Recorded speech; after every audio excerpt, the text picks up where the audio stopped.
Hello guys, welcome to another MTech review. Today we're taking a look at this DVR. This is a Rraycom version. It's quite slim, and as you can see, it's actually a plastic front panel with a metal back exterior panel. It has a 1TB hard drive in here. It will vary on the different model that you get. This one has a 1TB hard drive and also has 8 ports in the back for 8 different cameras. I got the set of 4 cameras for here, so I just attached some extra cameras that I had laying around the house to this box. It worked perfectly fine, so you don't really need to use the same cameras that they actually include with this. In the front right here, we can just see some LEDs. These are just our simple indicators. So the power, our internet. You're not able to actually wirelessly connect to the internet with this. You will need to have a direct connection using an Ethernet cable in the back. Here's the recording indicator and our infrared LED because it includes a remote control. It's a little bit directional, so you will have to be facing it towards that beam right there. If you were to point it off to the side, it wouldn't be able to work. So that's one downside about infrared, but it does work in a pinch if you really need to. I just found the included mouse right here a lot more easier to use since it does act like a regular computer with a cursor on the screen. We'll take a look at the screen later. For now, let's turn the device onto the side. Please forgive all the dust on it. It's been running for a while now, and it works pretty well. We have the back of the DVR. As you can see right here, we have our power socket. This plugs in right here. We have a power brick that goes in the very back. It's a little bit big, but it's not too big. We have our Ethernet cable for giving it internet access. This way we can use the app to view it outside of the house. We have our USB. This is what you use for connecting the included mouse to it. Or you could also place a flash drive in there to retrieve the data off of here, to view it off of here. Here's our video outs. This is the old style ones. If you use those, you can use them. I just typically use the HDMI right here. It just plugs in right here, and you can place a monitor on it or plug it into your TV. I highly recommend getting a separate monitor for this. That way you can watch TV and view your security footage at the same time. If we go further back, we can see our video connectors. These are the connectors for the cables that we run through the house. We have a total of 8 of them right here. That's the maximum amount of cameras that this unit can actually handle. So as you can see, the yellow pins are the video in. That's where it's sending the data into the box. If we go back down here, we have our red connectors. Those are the power cables for the line. That supplies the line with power, so you can power the cameras that are all over the house. So pretty nice, kind of compact. Here we have a 4-screen split view of the live view. These are all 4 of the cameras that actually get included in this kit. As you can see, the details are quite nice and sharp. The coloring is pretty nice and actually spot on. We can see each camera. We also have numbers indicating which camera it is. Depending on what port you put in the back of it, it's going to have that number. The red actually indicates that it is recording right now. If you go on the very bottom, we can see this menu. This is a simple menu that you actually access all the different settings from. You also can actually get to that menu system if you second click. By second clicking, you get this menu that pops up. We can go to the main menu. That's going to be your settings. We can also change the view, so we can go from the 4 view to a 1. You just choose what camera you want. You just click it. And here's a zoomed in version of what you can see. As you can see, it's still quite clear and crisp, even on this big 4K TV. If you go to view 9, it's going to go show you all the different cameras that we have set up right now. This is how it looks. As you can see, the very bottom ones, those are the older ones that we had laying around in the house. We just set those up. As you can see, the video quality of these cameras are a lot more better than the older ones that we had. Right here we can take a snapshot and we can do a backup of this, an instant playback. That's for all of them. You just go to the very top of them and that menu pops up. If you go to this setting again, I don't recommend this going to this setting right here. I recommend this going to main menu, and here's our main settings. Here we have our main menu. This is going to be our main settings hub. Since it has all the recordings and settings that we ever need, So the operation is going to be our search. Search is going to be what we use for viewing the different files on here. That's our recordings. Backup is going to be to get the USB and place it into there and retrieve the data off of the device. And shutdown is obviously going to just turn off the device so you can easily and safely remove your device and move it from a different room for installing somewhere else. That way you don't damage it by unplugging the plug. First, let's take a look at search. Search is going to be our timeline. As you can see on the very side right here on the right, we have our calendar. On the 18th, we actually reformatted the whole hard drive. This is why we don't have recordings over there. But it does work perfectly. We notice that it does record over the data perfectly fine. So it will loop over the old data, starting from the oldest to the newest. As you can see, we go from day to day. So we're on the 25th right now. We can go to the 24th by clicking it. Then we can see the recordings for then. On the very bottom right here, we have our different cameras. So we have 1 through 8. Since 8 is the only maximum that this can do, you can already see 4 cameras at the same time for the recordings. As you see on the very bottom left, we have our channel 1, 2, 3, 4. Those are the 4 cameras. If you want to see 5, 6, 7, 8, you would just have to bubble in these ones over here. Yellow is actually indicating motion detection.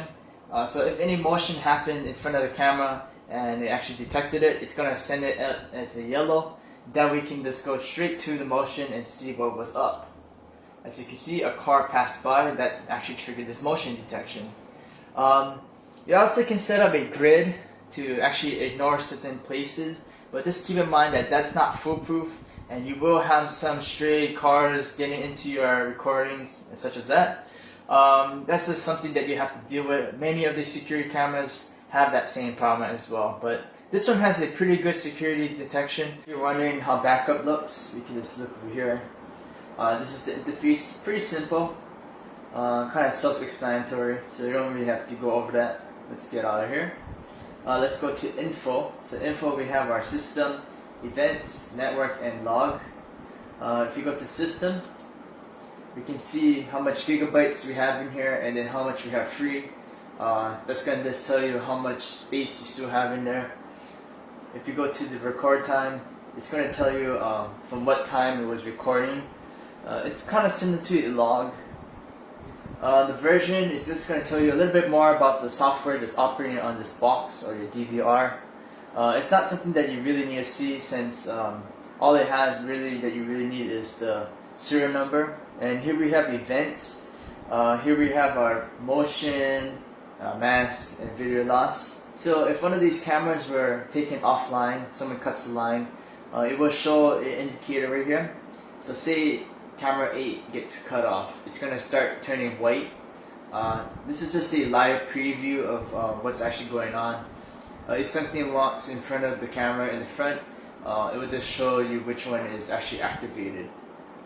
Network, we can take a look at how much memory and usage of the Wi-Fi is using for each camera. So we have each channel right here. And if you go to log, this is where you can see everything that happened on the DVR. Let's go to config. Config is going to be our main settings for the camera system. You can go to channel, and you just select which one you want. This is your cameras 1 to 8 again. The channel name, you can set a preset name for it. So you can do porch or garage, anything like that. That way it's going to have a text on top of the picture, so you know which camera it is. You can turn it off or on. So as you can see right here, we have it off for the name. Here's your time display. You can just check that off and on as well if you don't want the time displayed on the picture. So you go to setting, and then here we go. We have our date stamp on the very bottom. You can just drag it anywhere you want. That's pretty handy. Just place it there for now.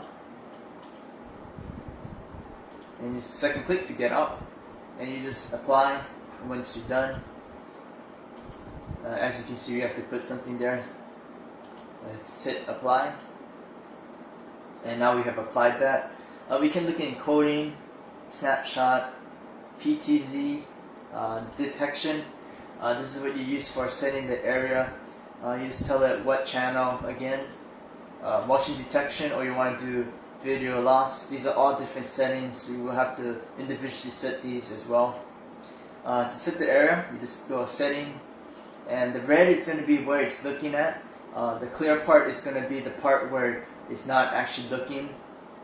As you can see, if a motion happens right here, it's going to activate and trigger the motion detection alarm. On the very top, we have our sensitivity. We can go from the middle, higher to lowest, and the threshold as well, which is actually locked out over here. You can go to advanced, which will tell your IP address, and also your basic information such as your IP address, gateway, and MAC address. Events is going to be what you use for no disk and also errors in this. This is what you tell it to do if it encounters any errors. So if there's no disk, you can tell it to send an email to you saying that there's no disk in the drive and that someone took it. Or you can upload the footage into the cloud. You have to set up the cloud yourself. I believe it uses Google Drive if you want to use that, and Dropbox. You also can send a push notification to your phone that's using the app that they include and show a message. It's going to show a pop-up on the screen. And the buzzer is just going to make a buzzing sound from the box. Storage, this is your main thing that you actually have to set up if you want the motion detection to be on the timeline that we looked at in the beginning. As you can see, we are on channel 1. You can just adjust the cameras. You have to do every single camera on here. You just go from setting. You can adjust the time period. You can go from the morning to the night, as you can see right here. You just type in the numbers. You can have 6 of them, up to 6. To set it, in order to just put all of them at the same setting, you just press select all. Here we have our normal. Normal is going to be our 24/7 recording. That way you can see all the recordings 24/7 for each day. MD is going to be a motion detection. This is what you have to check off to have the yellow bars in your timeline showing you where the motion was activated. And here we have our basic menu. This is the settings that you have for your time, date, the language, and pretty much the general stuff of this device. If we go to GUI, you can change the transparency of the menu system and all those. Here's your HDMI output.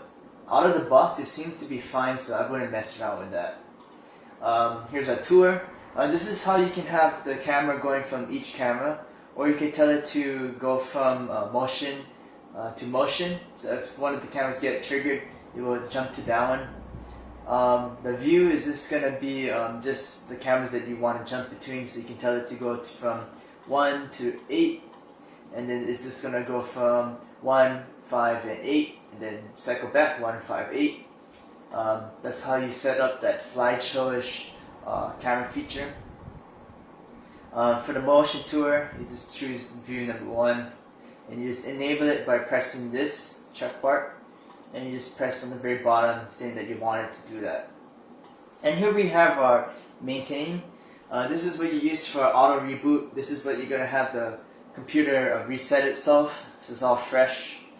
If you go over here, this is accounts. So you can adjust the admin, user, and defaults. Here's more settings that you have. And here we have upgrade. This is how you update the system. I haven't found any files for updating yet, so I'm not sure if it really works. But theoretically, you will be able to update your system if you find the files. Here's more information for the data and the toolbar settings. On the app, we have our stuff for the actual app on the phone. This is what you use for connecting to the SGSI. That's the app that you use on Android and iOS. To set up the app, what you want to do is download it. And it's going to ask you to scan the QR code. The QR code is going to be right here, this one on the side. Or you can manually input the device ID and password, which is here. But before we do that, what you want to do is go to Network, which is on the very top right here. As you can see, it's flashing. Just click that, and you see in basic, it's going to be DHCP. this is what you want to turn on. So you want to click that right here and just go back to your app, scan this QR code, and then it should just automatically log you in. Just type in your password and that's it. And as I said in the beginning of the video, you can connect using your phone. You can look at it from a outside Wi-Fi. That's really nice. That way you can just be off abroad and you can still check up on your house. You also can look on your Mac, which uses the IMS 300 app. That's what you use for setting up. And here's your phone. This is going to use the SGSI. And here we have our live view. As you can see the car going past just right now. You can see all the cameras. You can go from this one to the one we've been on. You also can go to number 4 and a single one. And on the very bottom we have some options for recording a video of the camera we're on. We also can look at the screenshot, adjust the resolution. We can go from fluent, which is this, to HD. This way we save on data. PTZ isn't something that I find myself using. It's not really meant for this particular system, so let's not touch that. You can just magnify it as well. Expand. Here's your audio and intercom. And there's no speaker or microphone on the camera, so you won't be able to use this and your favorite and plan. So pretty simple. All you have to do is tap, swipe to the camera that you want to look at, and you can see a very nice live view. This actually works off of the main Wi-Fi, so you don't actually have to be at your house to view this. You can look at it from somewhere else in the world and also look at it off of data. Here on the main menu we have our live view, which we just saw. You can go to playback, which will be our playback. And as you can see, we can scroll throughout time and see the recordings. Data management, just click on that. You can adjust your device, and you go to your event. The event is going to be your notifications of the different events that happen to your system. Remote acts just like your remote. In fact, you actually have a screen right here, which you can see the device. And you can just adjust it using these buttons where it will act like the remote that you actually get in the box. Let's get out of here.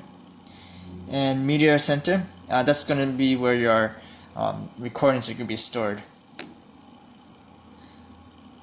And if you go to the settings, you can adjust the app settings. Pretty simple. You can turn push notifications off and on for the notifications.